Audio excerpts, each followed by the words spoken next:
Hello, everyone. A warm welcome to every one of you, and thank you for joining this first conference of the Child Health Task Force. I am Dyness Kasungami, and I'm the director of the Secretariat of the Global Child Health Task Force at JSI in Washington, DC. The conference is co-hosted by the steering committee member organizations and funded by USAID.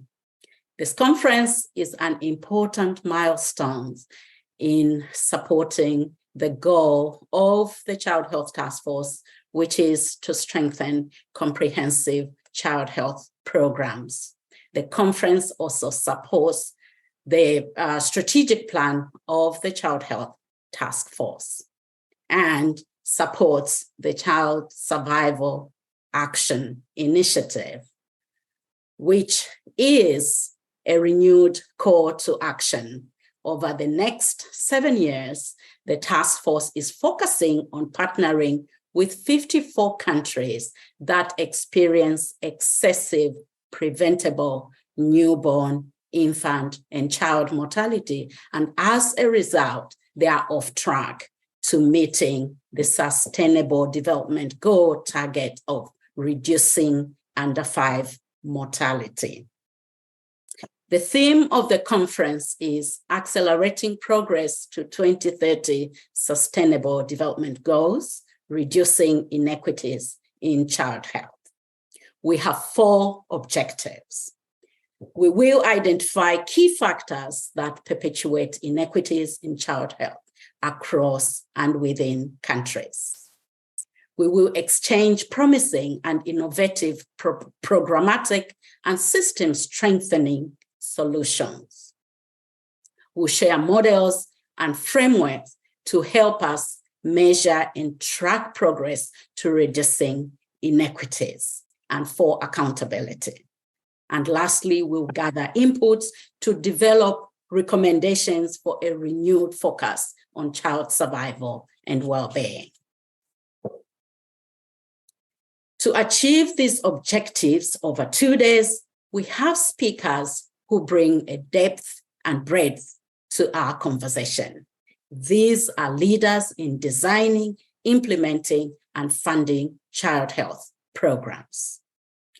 The agenda gives us a mix of session formats and gives us flexibility so that we can participate maximally. We start off with a plenary today, and then we'll go into concurrent sessions. And in these concurrent sessions, we will be looking at how we define inequities and how we address them. And tomorrow, we will look at how we measure inequities. We also have an opportunity in this plenary to interact through question and answer with the speakers. So post your questions in the chat as you listen to the speakers. We have posters and skills building sessions. We also have small group informal discussions, and we will have the opportunity to network, and don't pass the opportunity to network among the many colleagues who are members of the task force. Lastly, we invite you to continue and expand the discussion through social media as you post via LinkedIn, Twitter, or Facebook. And if you look on the conference platform, you'll find examples of posts that you can put through the different feeds so that we can expand the conversation.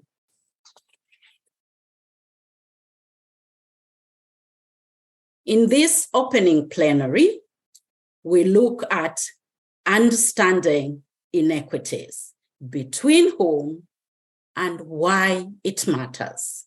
And I want us to think about why it matters.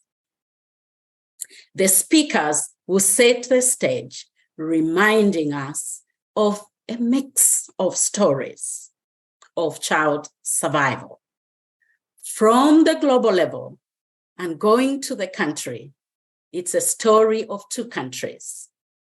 One country making tremendous progress and another country faltering or stalling in reducing under 5 mortality.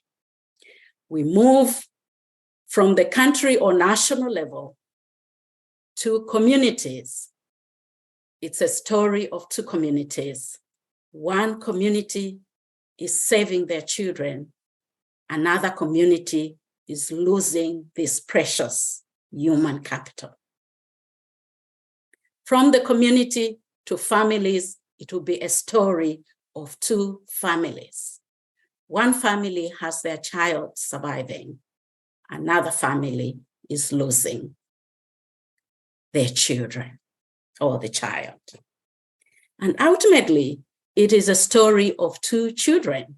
One child survives, another dies. I hope during this session, you pay attention to the speakers and reflect on how you and me can be part of a different story, a story of survival, a story of hope. And so I am delighted to introduce our plenary moderator, Mercy Juma. Mercy is a multi-award winning global journalist. She works as the BBC News East Africa correspondent. She is also a strategic communications specialist with expertise in social impact storytelling, designing and implementing evidence-based, culturally relevant messages and strategic communication plans. Mercy holds a master's degree in international relations from the United States International University, Africa. And she sits on the boards of Development Media International and Maternal Aid for Mothers in Africa, MAMA. As a speaker and moderator, Mercy has presented and facilitated dynamic and engaging discussions on various platforms, including the United Nations General Assembly, the Interparliamentary Union, the International Journalism Festival, the World Health Assembly, and many major global health and scientific conferences. So I'm honored to have Mercy moderating this panel. And Mercy, over to you. Oh, Dyness, thank you so much for having me here. And everyone, it's a great pleasure to be your host and moderator for this session. So a very warm welcome and greetings from Nairobi. Good morning, good evening, good afternoon, depending on where in the world you are joining us. And thank you so much once again for sparing your time to be with us. And trust me, you have made one of the best decisions today and tomorrow to sit and attend this conference. Now, apart from journalism, one thing that I always say when I get the opportunity to sit in such spaces is that I am a very big advocate for maternal, newborn, and child health. And I have so much passion for this, and that's why I'm here today. And it's interesting that we are talking about inequity in child health. And for me, inequity has both a moral and an ethical component. Why? Because I feel we are referring to inequalities, and Dyness talked about these, that are unfair, unjust, systematic, avoidable, and unnecessary.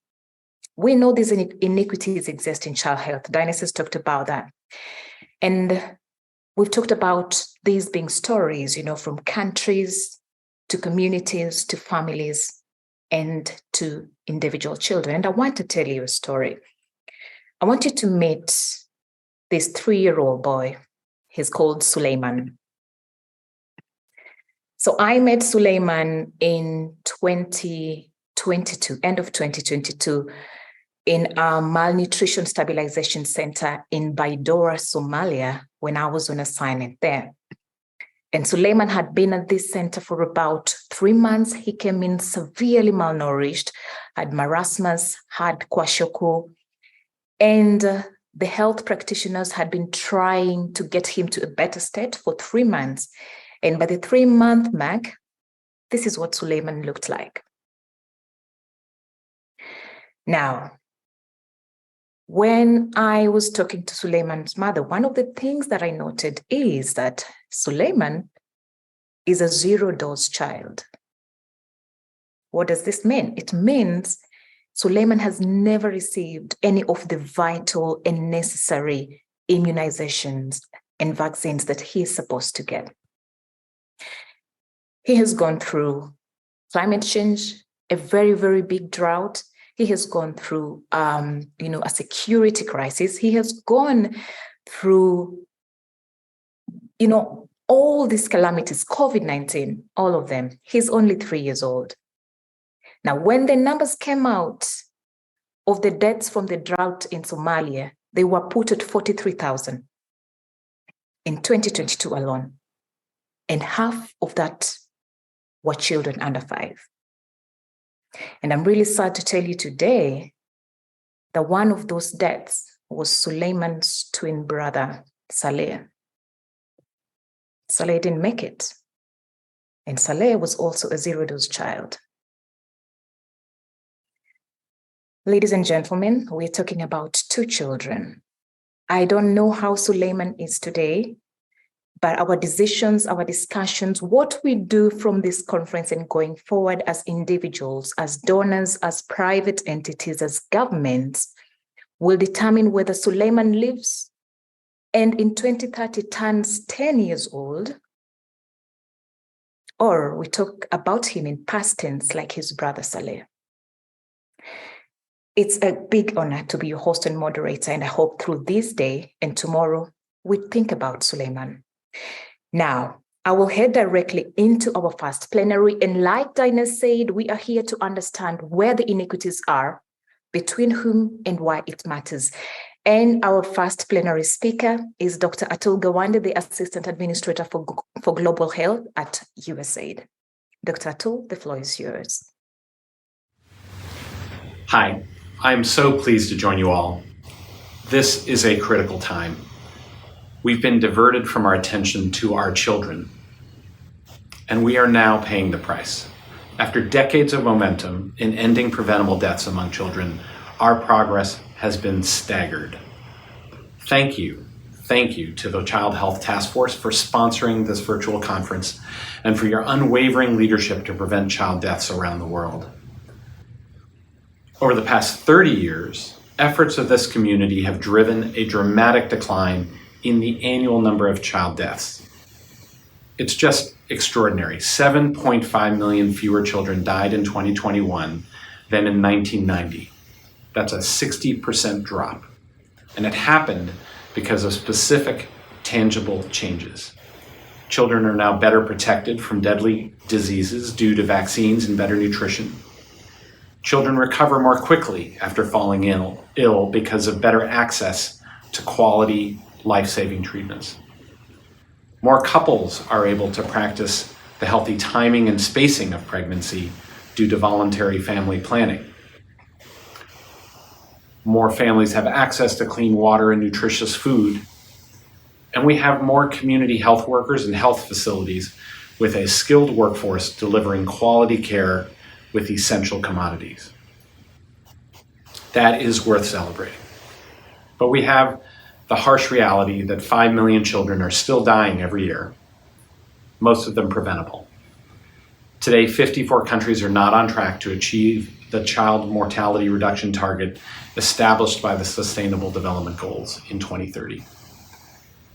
During COVID, many health systems' resources were diverted from childhood immunization and from quality care for children in communities and facilities.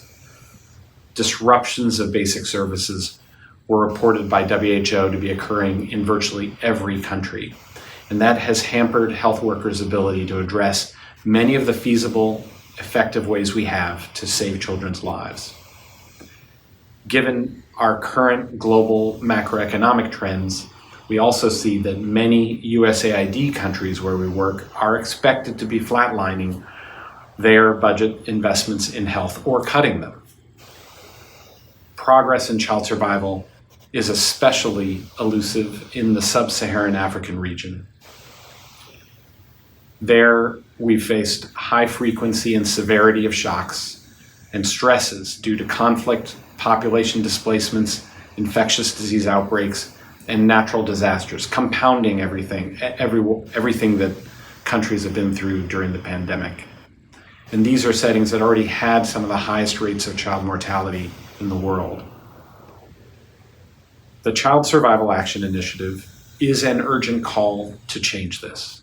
It's a call to action for governments, civil society, communities, and stakeholders, for all of us to reclaim our lost momentum. Now, that's not going to happen doing things the same way we used to do them. We've already seen that much of the low-hanging fruit, the easier to grab opportunities to improve children's lives, have been accomplished. Deaths are now occurring where the deepest gaps exist, including fragile and conflict-ridden zones. And so identifying the hardest to reach children who are also often in remote, rural, or in challenging urban areas, that's incredibly important. Just as important is addressing the underlying resiliency of the system. The shocks and strains that countries are enduring, they are going to continue. So at USAID, we are contributing to child survival action by adjusting our approaches to addressing these challenges. Our administrator, Samantha Power, recently launched USAID's new strategic framework for preventing child and maternal deaths. In that framework, we seek to identify and reach those children who are at highest risk or are hardest to reach. We also commit to building the delivery and resilience of high-quality child health services through a stronger primary healthcare workforce. Our framework commits to ensuring multi-sectoral action for children to survive and thrive. It also elevates local partnerships, and it prioritizes data for decision-making and commitment and accountability. You, as a community, have solutions for saving children's lives. You've made enormous progress and proven yourselves. You have identified the evidence-based interventions that can save the lives of the vast majority of the 5 million children lost every year. And you have established a pipeline of innovations that could save even more. So as we look ahead to 2030, we need to reclaim our lost progress. We need to support countries to redouble their investments and their commitments. And we need to hold one another accountable. I wish you a very productive conference. It matters for all of us.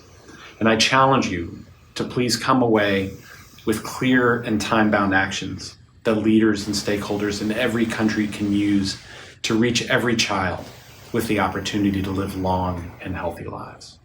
Thank you.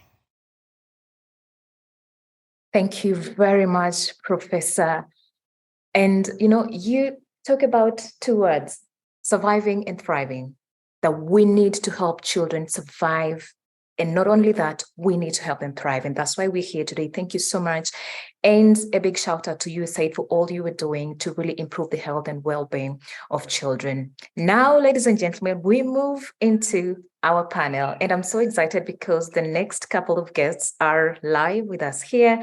So we have an opportunity to shoot questions. So please, if you have any questions or you want our panelists to address any issue, please reach out to us, note your questions down, and I will make sure I put them to task.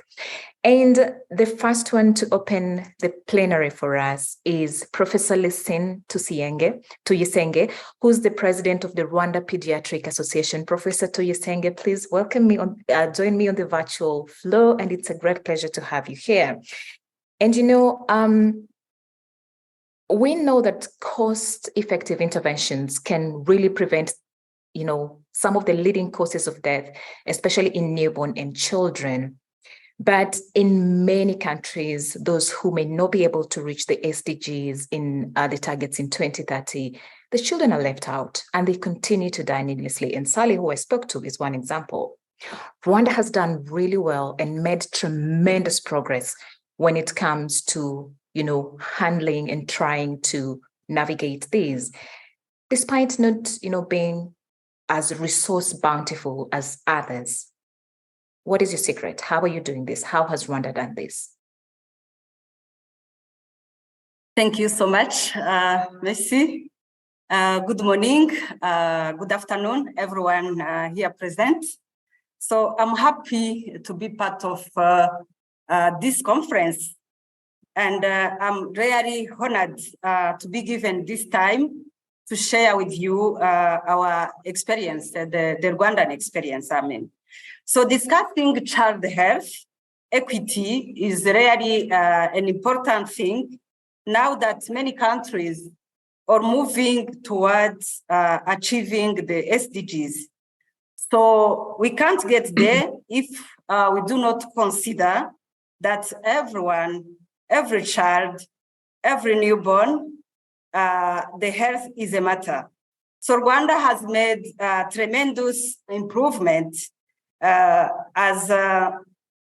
since some years now, because our government, our leaders, decided to prioritize and to invest into primary health care to make health accessible for everyone. So, and make progress towards the universal health coverage. So the country had made some strategies to ensure that every child, whatever the social and economic status of the family, have access to healthcare using the comprehensive community health based health insurance scheme. So now, especially for the informal sector, currently 90% of the population is covered by health insurance. So in addition to those mechanisms, an implemented mechanism for the population to access healthcare is a timely manner. So we have health centers where health workers provide essential primary care services closer to the community. So, and when the distance is still challenging, so the Ministry of Health is creating what we call second generation health posts that serve as the interface between the community health workers and the health centers. So that makes it easy for the community to have access to basic health care. So other areas that were given the priorities by our government. So we can mention the health workforce by increasing the number of skilled health care providers at all levels of the health system, and for sure the infrastructure development. So also a strong community involvement through trained community health workers. This is a strategy that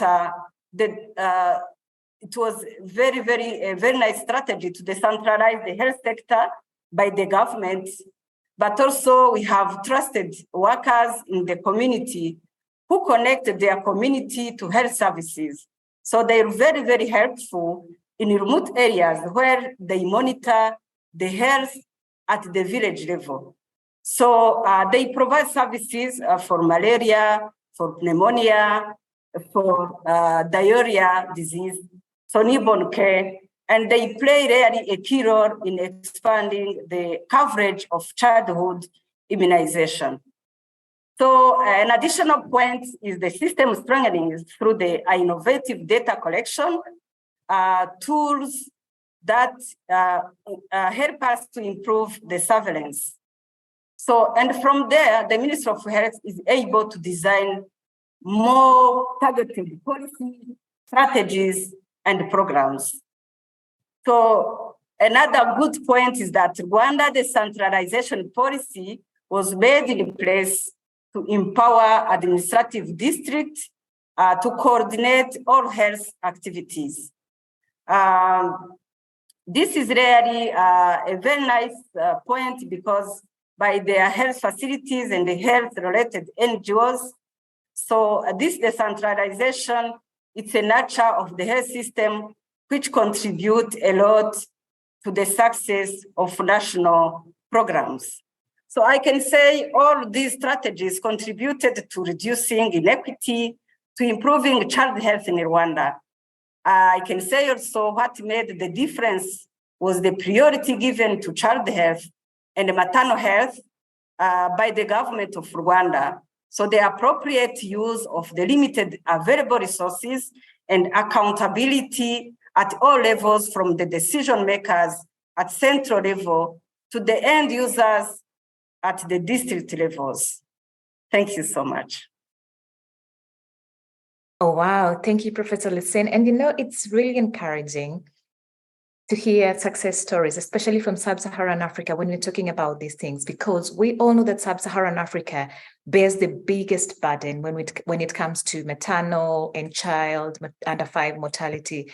So it's really encouraging to see that we have examples that we can use in the region or in the continent, and also that other people outside the region can help.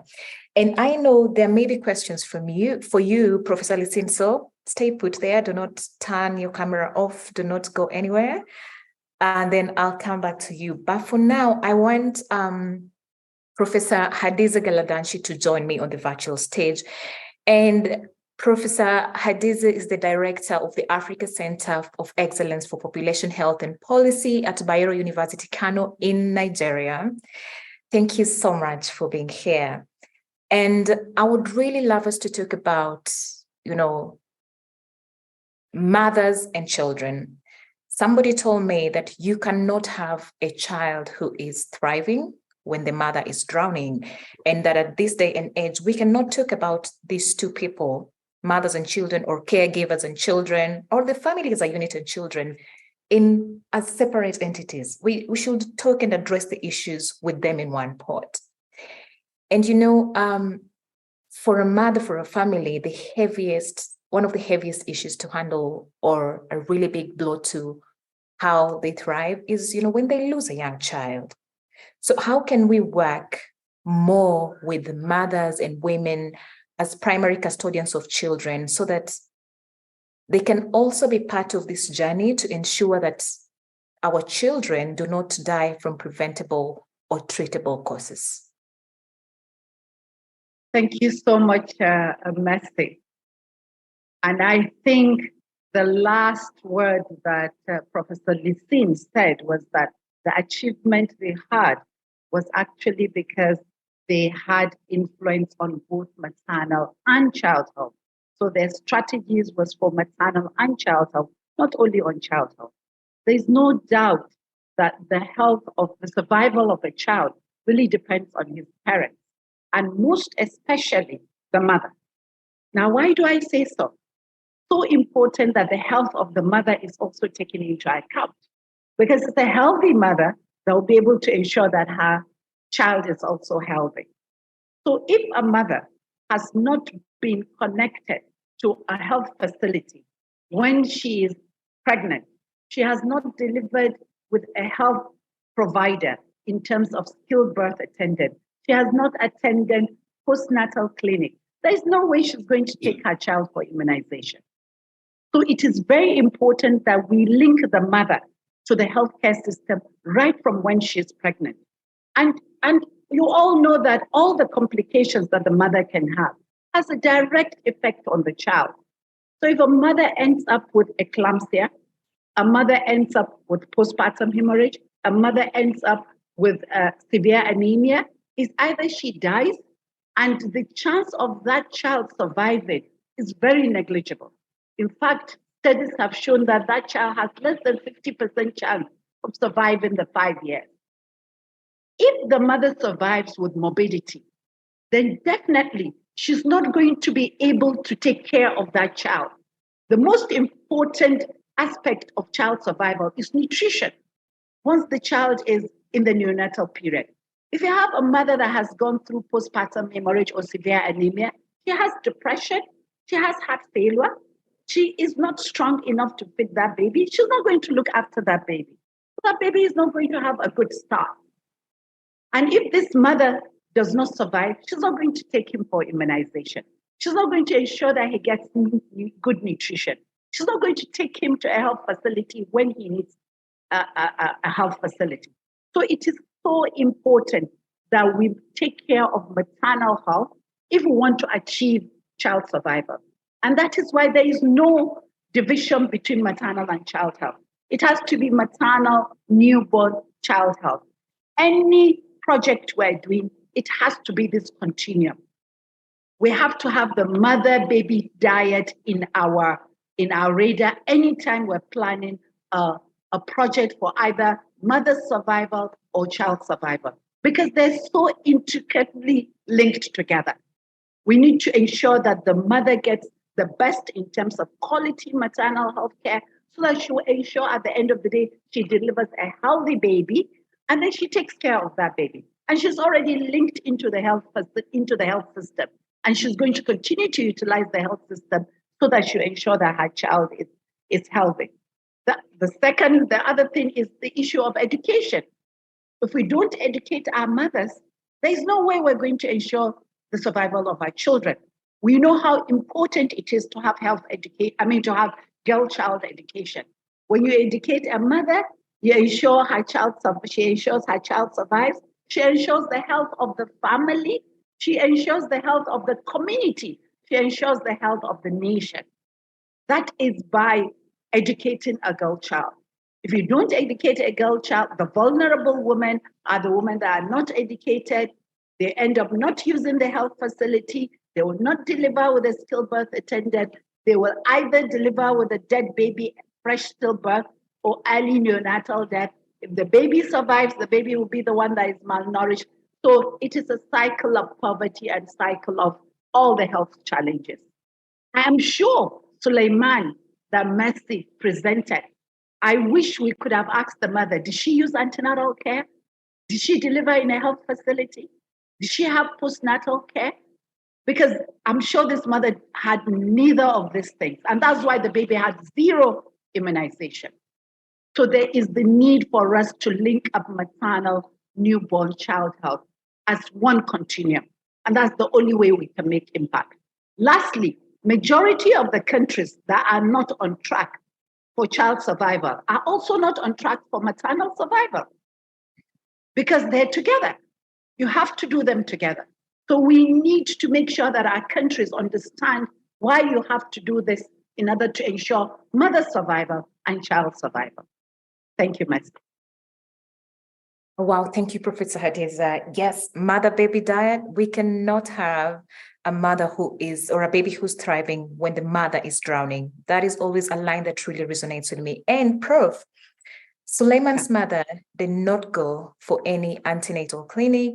She gave birth at home. And the only reason why they were picked is because they were in a camp for people who were internally displaced because of the drought. And her children, both Suleiman and the late Saleh, were severely malnourished. And that's how they were identified and taken to a health facility. So definitely a really strong connection between the well-being of the mother and the well-being of the child. Now, I can see questions coming in. Professor Lisine, you are in trouble. There are a couple of questions coming in, and Hadiza, I'm sure there will be questions for you. But before we come to the Q&A, I want us to have the last speaker for this plenary, and he is coming over via video. And this is Anshu Banerjee, who's the director for the Department of Maternal, Newborn, Child, and Adolescent Health and Aging at the WHO. As always, it's really a great pleasure to just listen to Anshu and to hear how he is advocating for the health and well-being of women, children, and newborns. Inequities in child health throughout the world mean that certain population subgroups have systematically worse health outcomes and poorer access to high-quality services and interventions. Addressing inequities in healthcare for children is central to achieving universal health coverage, protecting human rights, combating discrimination, and improving the social determinants of health. Child mortality data demonstrate some geographic inequalities. Sub-Saharan Africa and Central and South Asia have the highest rates of under 5 mortality. 54 countries are still off track to meet the SDG target for under 5 mortality by 2030, and 63 countries are off track to meet the neonatal mortality target. 80% of these countries are in sub-Saharan Africa. One of the major causes of these geographic differences in mortality rates are inequalities in coverage and quality of treatment of common childhood illnesses such as pneumonia, diarrhea, and malaria. Inequalities in healthcare access, care seeking, and treatment for childhood illnesses can be reduced or eliminated. For example, when we examine healthcare seeking for pneumonia by rural versus urban residents, we have found that some countries have virtually no differences in healthcare seeking, especially in the Americas. On the other hand, there are many countries with large inequalities, especially countries in sub-Saharan Africa. And when we examine healthcare seeking for diarrhea by educational status of the mother, we find that those countries with the largest inequalities tend to be mostly in sub-Saharan Africa. These differences in coverage are further exacerbated by differences in the quality of care received. Children from disadvantaged groups are more likely to receive poor quality care due to understaffed facilities, facilities lacking necessary supplies and equipment, and health staff insufficiently trained to follow evidence-based guidelines. Improving the quality of care of health facilities that serve children is of utmost importance to ensure the survival of our children. As we move to improve access to and treatment of childhood pneumonia, we must also tackle various aspects of inequity, including financial barriers, availability of services, and quality of these services, while also addressing the systematic underlying contextual factors such as gender discrimination. Reducing inequities in child health is a key component to accelerate progress towards the 2030 SDGs. Thank you, Anshu. Really great to hear from you. And we now come to the Q&A, which hands down is always the most interesting session of any panel because it's so unpredictable. You don't know what people will ask. And like I said, Professor Lisine, there are a couple of questions for you. And I will start with one that I feel really resonates because all the speakers, the two of you included, Dyness included, and the two videos that we've watched have referenced the sub-Saharan Africa. And like I said, it's really encouraging to just see the progress that Rwanda has made and how Rwanda has made maternal child health a priority. People will say that we have so many issues to deal with. For example, we have, climate change, we have, all these issues to deal with. How and why should other governments make this a priority? Thank you so much. This is really a very, very interesting question. I can say every leader or every government which is having a clear vision will succeed. But also ownership of health programs. I think this is a particularity of our country. So the clear vision, the accountability, and the ownership of health programs, those are for me 3 points which is like a success of Rwanda. So the clear vision. So we have a vision every time the country fixes a vision and everyone is following, even partners. So the accountability. So everyone needs to be accountable on what he or she's doing at all levels in every area. So, and this is borrowed from our tradition. So we have what we call imihigo.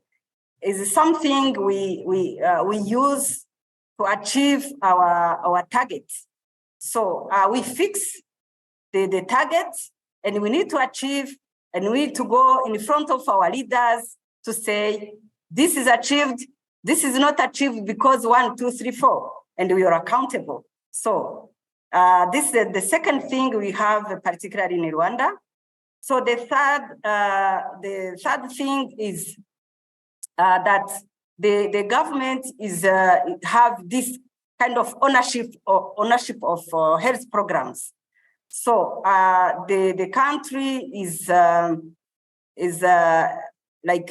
going through all programs we have in Rwanda, selecting all gaps we have, and discussing with the partners, and the partners will implement in the area where the government is really showing them there we have gaps.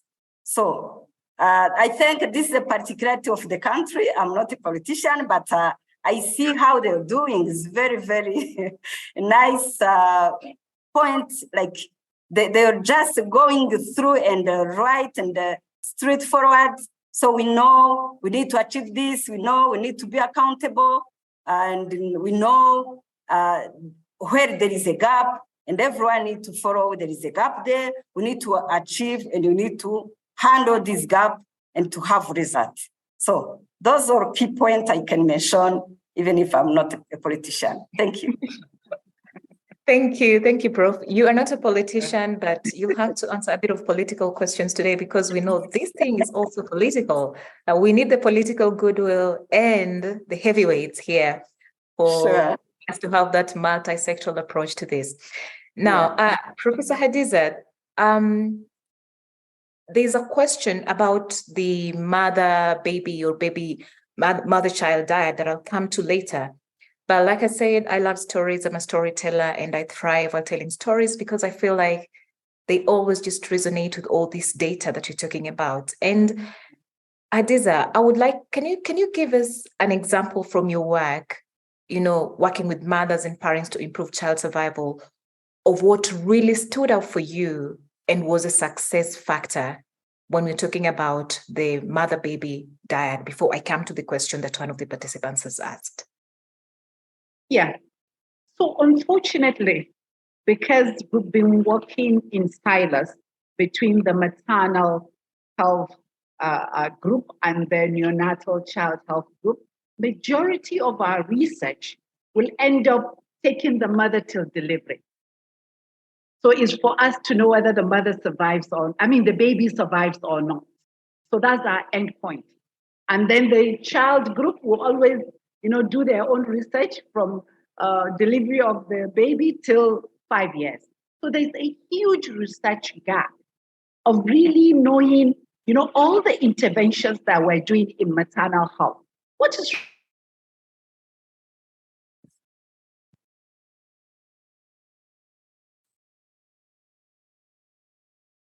we have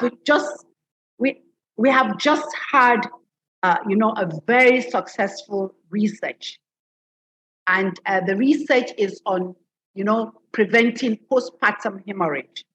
Postpartum hemorrhage is the greatest killer of our women. It contributes to about a quarter of maternal death. You're talking about almost 14 million women having PPH globally, yearly, and about 70,000 actually, over 7,000 actually dying from PPH. Now, we did a simple intervention that showed that we can actually reduce severe postpartum hemorrhage by 60%. That is our emotive trial. We recently published it in the New England Journal of Medicine. And everybody is now asking us, how did we do it? Because everybody wants to reduce, the mothers dying.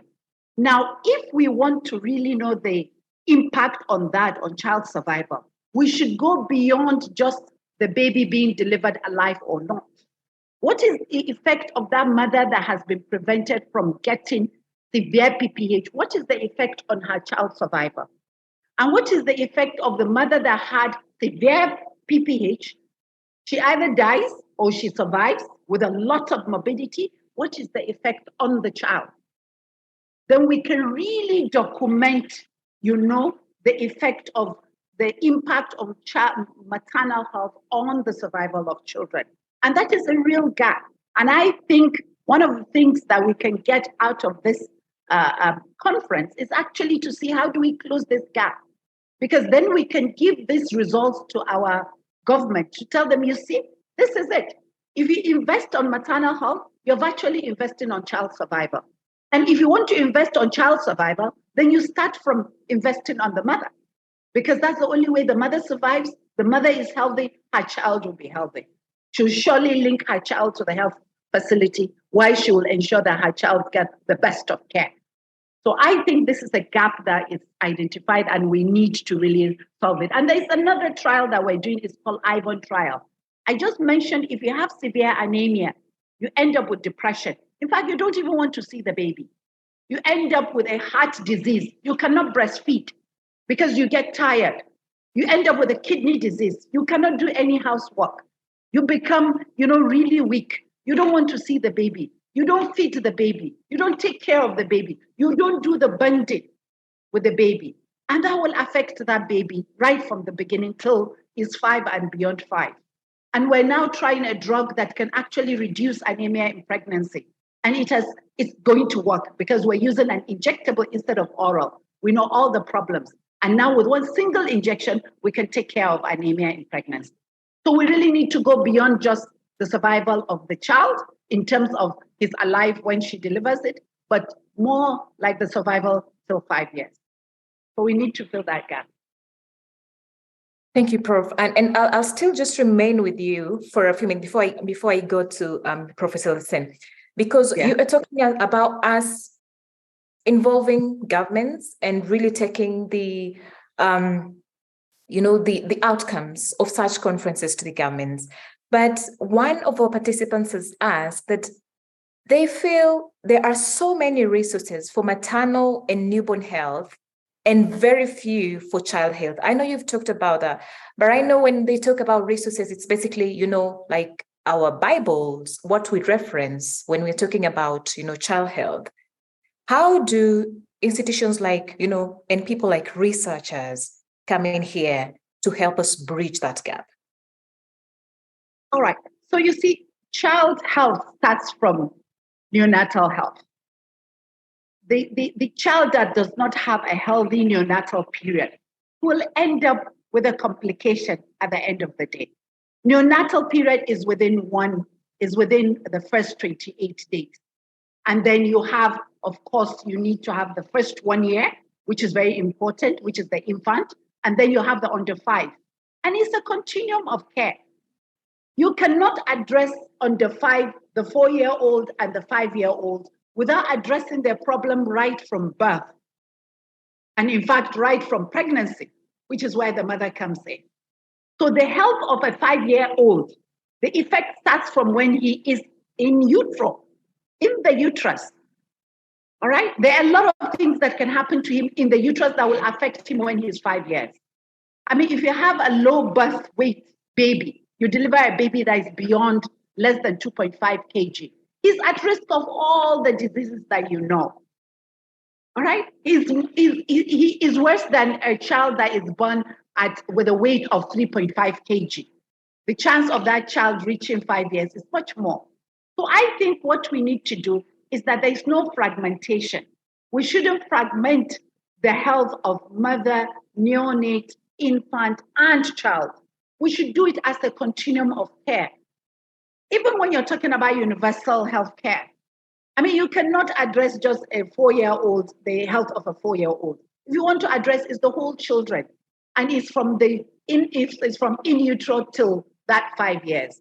So we should just not fragment when we're talking about the survival of mother and children. We should talk about the whole continuum of care, starting from antenatal care, intrapartum care, postpartum care, immunization, all right? Postnatal care, immunization, then linkage to healthcare facilities for the children that are sick. And of course, nutrition, which is very important. And the nutrition of the mother when she's pregnant actually affects the survival of that child at the end of the day. So there is no fragmentation. And the good thing is that I think globally we're realizing the need for us to take this together. And that is one thing that will also come out of this conference, hopefully, that at the end of the day, we've got to address maternal, newborn, child health as one entity and all talk together and integrate together. Mm-hmm. Yeah, we have to all talk together. We have to do this together. We cannot work in silos. And Professor Lisine, we must work with the politicians and the technical leaders. And I know you said you are not a politician, but we have to talk about this, because how do we achieve all that Professor Hadiza is talking about? How do we get there? How do we ensure that we have strong political and technical leadership to help us, just keep that promise that we have made, that we made in 2015, and we need to deliver by 2030? What is the role of political and technical leadership? Yeah, that's very important. So this role is like a close collaboration. So let me give an example. If the government is trusting a technical team, and the technical team is coming quickly and achieving, just showing results. So I think the government will trust those people, and they will see that they are so important to help them to achieve all targets set for the country. So if the technical team is having all requirements, everything, and they're not accountable, so the government will not trust them. So they will not have results, and they need really to work together. They need to be open each other, and to convince them with results, with initiative, innovations, or innovative ideas brought by the technical team will help the government to achieve, and they will trust them. I think this is something, this trust and result-based directions, those are things we need to build on to help our government to trust us as a technical team and to achieve more and more. Thank you. Thank you, Professor Lisine. And there's this question from one of the amazing people who have joined us, our audiences. Thank you so much again for being here. We really appreciate you, and we really appreciate the time that you've set aside for this. Please feel free to share these discussions on social media, let people know what you're talking about. And like I always say, the movements that we are creating don't just end in these conferences and these calls. We have to really bring in other people and make noise out there for people to join our movement. Now, Professor Lisine, how do we get maternal and child health on the policy agenda as stakeholders? So we've talked about politics. So one of us is asking, how do we get this on the policy agenda? What we are talking about, the recommendations we going to give after this, how do we ensure that they turn into policy and are actually implemented? That's a good question. That's a good question. And I can give an example of our association, for example, for pediatrician. So we are represented in different committees in the ministry. We are in different technical working groups, and we are teaching students in different teaching hospitals. We are interviewing to design curriculum and everything. So from those initiatives and innovations and all activities we are doing, we are influencing the policymakers. Another good forum we are using in Rwanda, maybe even in other countries, it is through our annual scientific conferences. So we fix the theme and all objective for the conference according to what need to be achieved, what need to be resolved in the country. And at the end of the conference, we have some recommendations. And we invite in our conferences all political team and even those decision makers to be part of our conferences. And at the end, those recommendations will be in our policies. So we need to influence them because they saw some evidences through research presented in conferences so that they can be taken into consideration when policies, when they're driving or they're drawing policies in the country. Thank you, Prof. Oh my goodness, there are quite a couple of questions. I know we have just a few minutes to go before we wrap this panel, about 25 minutes or so. So Hadiza, a recent review of many studies found reduction in under 5 mortality of 31% for children born to mothers with 12 years of education. Why don't we see more investments in mother literacy by the health sector? That's a question from the audience. Yeah. All right. So unfortunately, you see, most of our government assume that, health sector, if you want to address the problem of health sector, is only the health sector that I will address. And that is totally wrong. If you want to address the health sector, there's so many other sectors that will have to also contribute and partner so that we can get the results we want. And one of them is education. There is no doubt that over and over and over, studies over and over, as you have just said, have shown if you educate a girl child, there is an effect, an impact on her own health, on the health of our children, on the health of our family, on the health of the community, and on the health of the nation. There is no doubt about that. So we must, if we want to actually have an impact on our health, then we must invest on the girl-child education.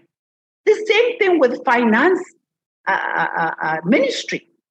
I mean, in most of our countries, the budget that they do for health is not up to what we have all signed, a declaration that we're going to have at least 15%. This was even done in Abuja in Nigeria, when all countries in sub-Saharan Africa said, yes, we'll put 15% of our budget into health. None of the governments is doing that. I think it's only Rwanda. Maybe Professor Lisine will tell us how much they're putting in Rwanda. But definitely, I know my country is not even up to 10% they're putting. All right? So, and the transport system. The transport system is important. The power is important. Every aspect. So what I think is that we have to realize that if you want to address maternal child health, then it has to be a holistic approach. We have to go beyond thinking is the health sector that is going to solve our problem. It has to be, the government has to decide it is every single sector that matters. And we have seen it work. When HIV came, every sector was involved in addressing HIV. When COVID came, every sector was involved in taking care of COVID. So let's make maternal newborn child health, a priority so that every single sector, it's an emergency. We cannot reach the target we have put for ourselves. For these countries that are not on track, let it be an emergency. Let every sector come and make sure that they contribute their own part so that we can see, a track towards achieving SDG, both for SDG 3 and 4, because 4 is education. And then, of course, you even have the gender, you have the women empowerment. So these are all interrelated, and it has to be a holistic approach. There is no way, there is no shortcut to it. It has to be a holistic approach if we want to achieve the goal. Thanks, Prof. And Professor Lisine, Hadiza threw the ball to you. How much is the proportion of the health budget in Rwanda that goes to maternal, newborn, and child health programs? In fact, and how much from is the audience as well? Okay. How much is to health lately? Yeah, I think I have some numbers, but I think around around 30% of the budget. That can be for like all health sector. Mm-hmm. Around 30%. Maybe I need to recheck, but it's around that for the whole sector, the health sector. But I can say what my colleague said is very important, because the maternal child health program is not standing alone. So it's part of the whole program or other programs in the country, other sectors. So, and what maybe Rwanda did very nice is to decentralize the health management at the lower level. It's like the health management is done at the village level, at the cell level, at the district level, with other programs like the agriculture, education, and the budget is there to manage all sectors together to be sure that the maternal, the child health is really in like in all programs. It's like nutrition is there, the environment is well done. You see, everything is well managed at the lower level, at the village level, I can say. Also, what is maybe special for the country is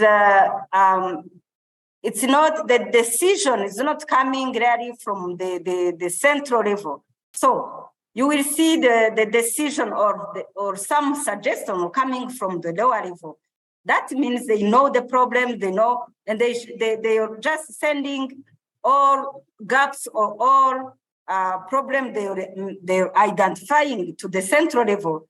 That means everyone is working together to be sure that the maternal and child health is well managed. So I don't know if I'm responding to some question because it's a little bit broad. Yeah.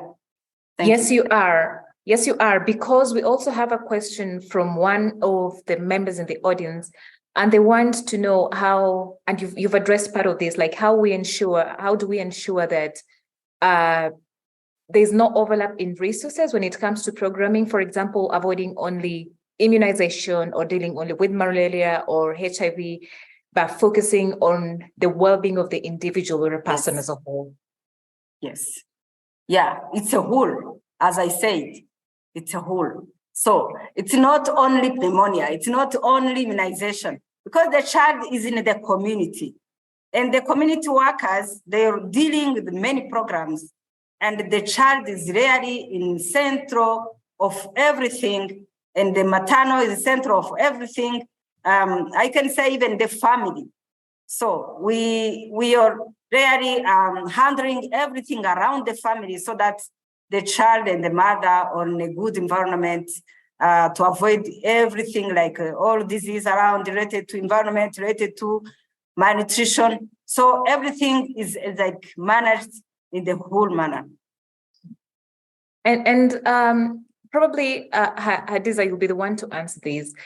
Like, how can we just spotlight the role of community health workers? And I'm so glad that we stopped calling them community health volunteers. So what is the role of the community health worker in promoting maternal, newborn, and child health? I think they have great roles. And in fact, in places like where I come from, we don't have enough midwives. We don't have enough doctors. So really, the community health workers are really very key. And we all know in most low middle income countries, human resource is a challenge. And if we want to address maternal, newborn health and child health, we need to address human resources. So we need to utilize these community health workers. They are in the community. They are the first point of call for every person in that community. So when it comes to ensuring that a mother gets to the health facility for antenatal care, they are the ones to ensure that. In some facilities, in fact, they are the ones, even in the health facilities, apart from being in the community. They are the ones to ensure that when a woman has a complication, she's taken to the health facility. So they link her up to emergency obstetric care. They're the ones to ensure that, she delivers with a skilled birth attendant. And they're the ones that actually visit her at home.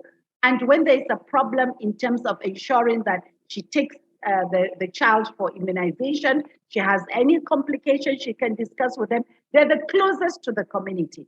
And they're the ones that link the mother, the child to the health facility. So community health workers are extremely important. And we need to utilize them because, as I said, there is so much dearth of human resources. And in a lot of our countries, in fact, our human resources are going away to greener pastures.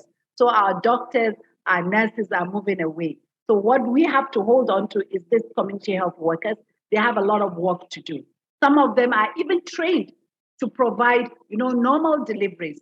Some of them have what you call the life-saving skills training for community health workers because they go under a structured training. They're different from traditional birth attendants. I hope we have to be very clear. The community health workers are trained. They have standard training, and therefore they can support maternal newborn child health. They are trained to do basic obstetric care. They're trained to do basic neonatal care.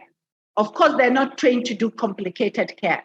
And they're totally different from traditional birth attendants because traditional birth attendants don't have a standard training, all right? But community health workers have a standard training, and therefore they can do life-saving skills, help the mother deliver safely, help the baby. They can do basic neonatal care. They can do the kangaroo mother care. They can show the mothers how to do kangaroo mother care. They can make sure that they have their immunization. They can manage diarrhea. They can teach them how to give ORS. They can do most of the basic health needs at the family level, at the community primary health care level. When there is need, then they now graduate to the next level. And they are the ones that can link this family to the next level, which is now where you need the doctors, you need the nurses, you need the midwife, you need more facilities. And if that is not even enough, you go to the tertiary healthcare levels where you need intensive care, you need special care baby units, and so on. So we must make sure that we equip the community healthcare workers. We give them enough skills to be able to be the first primary call for the family before you even get to seeing the midwife, the doctors, and so on. Mm-hmm. And Lisine, how much have the community health workers contributed to the success of Rwanda that we're talking about?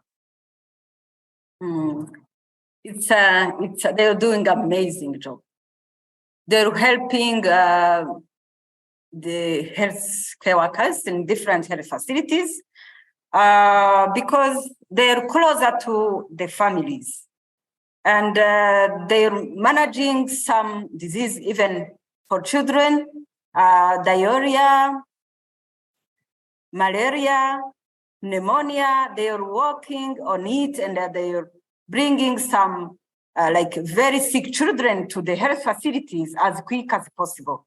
They're reporting the cases. If they have even death, even they have a very sick child in the community, a very sick mom in the community, they report immediately to the health facility. They accompany the patient to the health facilities. So they're playing a key role in the community so that the patient can be treated as quick as possible. So this is a summary, but they're doing an amazing job. Mm-hmm. Now, there are quite a couple of comments of people just talking about the zero-dose agenda and how we ensure child survival and importance of continuum. And I think let's just use 2 minutes each to talk about this.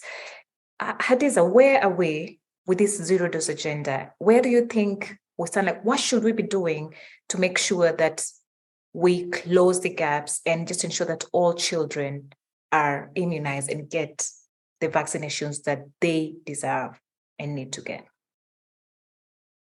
I will still go back to number one. First of all, it's political will. I mean, I'm so impressed with Rwanda. She said it very clearly. It has to be a priority for the government. The government has to say this is a priority, and we take it as a priority, and it is going to be one of the things that we're going to handle. So political will, we have, as we've said, they have so many other issues, Every other issue is important, but we need to bring it to the front runner. It has to be a priority for the government. We have to invest in girl-child education. If we want impact on maternal health, on child health, on community health, on nation, the health of the nation, we must invest in girl-child education. We must improve, financing. We must improve financing in our health, because you cannot give immunization just on its own. It's within a health system. Immunization is within a health system, and a health system is within the health. So you must invest in the health system. If you really want immunization for our children to be immunized, we must invest in the health system. We must, apart from girl-child education, there is need to continue to do community health education. We have to continue to educate our communities, and we have to go through the traditional leaders, the religious leaders, the head of the family. It's not only the mother. We've been talking about the mother. Remember, we have to bring the men here, because it's the men that support the mother to do whatever it is. So we need to have the men here. We need communities, we need head of families, we need traditional leaders, religious leaders, to really push and make sure that the community understands the importance of immunization, and therefore make sure that they get their children to be immunized. We have to strengthen the health system. Beyond just increasing the funding for the health system, we have to strengthen it. As I said, immunization is within a system, and we have to strengthen the whole system. She said it very well, Professor Lisine. That is the whole system strengthening that got them to where they are. So we need to strengthen the health system. Strengthen the health system means you have to get human resource, you have to get consumables, you have to get equipment, you have to get, respect to patients, and on and on and on and on. So I think it's the whole holistic thing. I think I better stop here 2 minutes.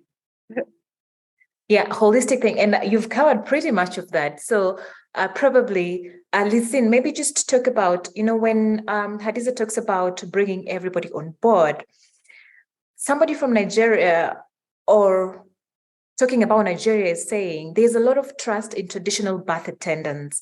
How do we buy them to our side and ensure they support, they move access to skilled care? And on that note, also just talk about the zero dose issue. Like, how do we bring people like the traditional birth attendants, because they are there, women will still go back to them and they will deliver through the birth attendants. So how do we ensure buy-in from them, that they are part of this community that is advocating for the healthcare of these children?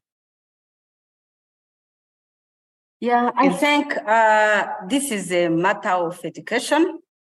It's a matter of organization. It's a matter of decentralization, as I said. So community health workers are doing a nice job, but also even the whole community, they're helping each other. They're helping each other to be sure that, for example, a woman will deliver in a health facility. So the delivery at health facility now is around 70% something. I need to recheck, but it's really high. It's moving very in a positive way. And everyone is involved at the lower level, in the village level. I think it's a matter really to support each other. And also our tradition is like people are now well educated comparatively to last year's. So the level of education is high, and the level of commitment, as I said, in all sectors are high. If they have this commitment to deliver at health facility, they have this target to achieve. They need to. So, and I think this is how Rwanda moves very quickly, because everyone is working together as one population to achieve different targets, as I said. Thank you. And we still remain on the issue about vaccinations. And there's a question. In the last couple of years, globally, there has been vaccination mistrust. And, the question is, what role has that general mistrust possibly played in infant newborn vaccinations, and how do we regain the community's trust? Because there's a lot of misinformation and disinformation everywhere we look. So either of you can take that. I think in Rwanda, the level, the immunization coverage is around 95%.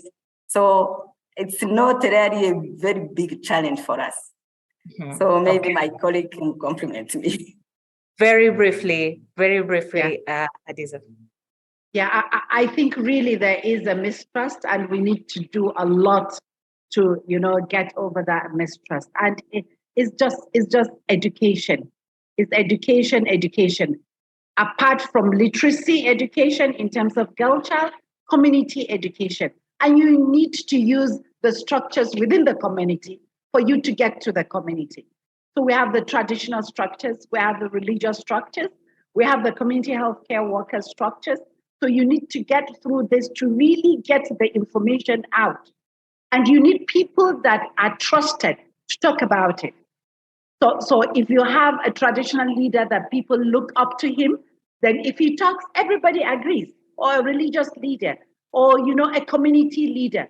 That would be different from somebody from outside coming to tell them that polio vaccine is important. We need people within the system to really take up ownership and really say, look, we are talking because we are part of the community and we are telling you that this will save our children. And we need champions. So that means champions. You need champions to really push the agenda forward. There is no doubt that our immunization level went down with this issue of mistrust. We're almost getting to 80-something at one time in Nigeria, but we have gone down really. I'm sure we're less than 50% probably. I'm not sure. But I think there is need for us to have champions that would really push the agenda forward. Mm-hmm. Yeah, so there's quite a number of questions around zero-dose children, but unfortunately we can't go through all of them because of time. But maybe this is just an indication to the Child Health Task Force and all the conveners and partners, hosts who are here, that this is a discussion that we need to have separately and really talk about zero-dose children, how we move on from here, what are the gaps, what we need to fill. I know there have been forums on this, but there's appetite and need for this information, so we can probably or you can arrange for a separate forum for this. I need to wrap this up, but before I do it, Professor Hadiza and Professor Lisine, we are talking about SDGs and our vision for 2030. We are halfway there. There are some very gruesome statistics that have been put here, 54 countries off track when it comes to under 5 mortality, and all these numbers that we are putting here. We have 7 years and a couple of months on top to get to 2030. What should we prioritize in these 7 years in order to achieve equity and accelerate progress towards the SDG target? I'll start with you, Professor Lisine. Yeah, so my advice is to increase and reinforce the primary healthcare. Thank you. Mm-hmm. Professor Hadiza? I think first, globally, we're doing that. We're aligning maternal, newborn, child health together. That is where we had the Align MNH International Conference in Cape Town. So globally, that has been aligned. We have the ENAP, the EPMM targets, they're all coming together. So that is one. And then in terms of our national response, we have to bring the issue of maternal, newborn health. So it comes to the front runner. If there is political will, then there is chance that we can get there. So the political will is what we need. And we have a clear example from Rwanda. There was political will and it was done. So we need the political will. Now, ladies and gentlemen, it's a beautiful, beautiful time to be having these discussions. And, allow me to highlight just a few things. Some of the numbers that we are talking about today are numbers that are not new to us. They are numbers that we have been talking about for the last couple of years. We have been talking about even before we sat down to do the SDGs in 2015. Some of you who convened in 2015 and made the targets and made the promises are either in this conference or are listening in somewhere or will have an opportunity to go through the contents of this conference. We should really do a lot of soul searching and take stock and look at where we are today and where we are going, where the gaps are, what we have done wrongly, because we have done so many wrong things. And I have always said, and I've said this in the last couple of weeks, that maybe we are really blaming COVID and climate change and all these other factors a bit too much. Because, for example, please help me understand why children born in sub-Saharan Africa are 12 times more likely to die before their 5th birthday than children in high-income countries. A statistic that has barely changed over the past 30 years. So many of our countries are flatlining. We are not doing well. And I hope that as individuals, as organizations, as the private sector, as donors, we can really do a lot of soul searching and really right the wrongs that we have done. And we only have 7.5 years to do what we should have done in 15 years. So we have a lot of work to do. And thank you so much for being here. As you head into the sessions, the concurrent sessions, as you head into the networking sessions, I hope we get to learn from each other, to learn from the Rwandas and other examples that are really a lot and brilliant, and add those examples. And I hope that we also get to come up with really impactful calls to action and things that will convert into policies for our countries, for the governments that are here. So I wish you all the very best as you go into the sessions, and I'm really looking forward to the closing ceremony tomorrow and the closing panel to hear what the learning has been, and I'll probably join you in some of the events. So it's been a wonderful, wonderful time moderating and being your host for this session, and I wish you all the very best. And as we wrap up, I want us to watch one video from the JSI, and then we will go into the session. So the tech team, it's about the transition. The tech team, please take it up. Can you guess which investments have the biggest bang for the buck? Investing in people. That's why countries across the globe provide basic education to kids. It's also for this reason that countries make sizable health and nutrition investments. Surprisingly, most of the health and nutrition programs phase out around age 5, but nothing magical happens on a child's 5th birthday. Older children and adolescents need continued health and nutrition support too. That's because there's a lot of developmental changes that occur during the school years. For example, in primary school, children's brains grow to nearly their adult size. In lower secondary school, young adolescents enter the pubertal growth spurt. And in upper secondary school, older adolescents form lifelong habits. And across all of these ages, children continue to need the basics: nutritious food and clean water, adequate shelter, and supportive relationships. The good news is that momentum is building to support children's health and nutritional needs in the school age years. Schools are the natural place to deliver these routine services, as it's easy to reach a lot of children in a single day. Busy health clinics like this approach. This makes school health programs a win-win for both educators and health professionals. Nearly all countries now deliver some form of school health program, and as a result, there is mounting evidence on how governments should design their programs to help children grow into healthy adolescents and adults. There is no one-size-fits-all school health program because school health programs respond to specific needs in each community. For instance, in food-insecure areas, school meals are a lifeline. In areas with high malaria transmission, the distribution of bed nets protects children from mosquito bites at home. And in areas with high worm infections, regular school-based distribution of medicines can keep infections at bay. Other interventions make sense to deliver in schools no matter the local conditions, like screening for glasses. School health and nutrition interventions benefit the learner today and the adult they will become tomorrow. That's because school health programs translate into learning outcomes, as children are healthy enough to be in school and to benefit from their lessons. School feeding is one intervention that has been shown to reduce absenteeism. Meanwhile, school-based malaria and deworming control campaigns also improve students' attention in class, the years of schooling completed, and even student grades. We've all heard the phrase health is wealth.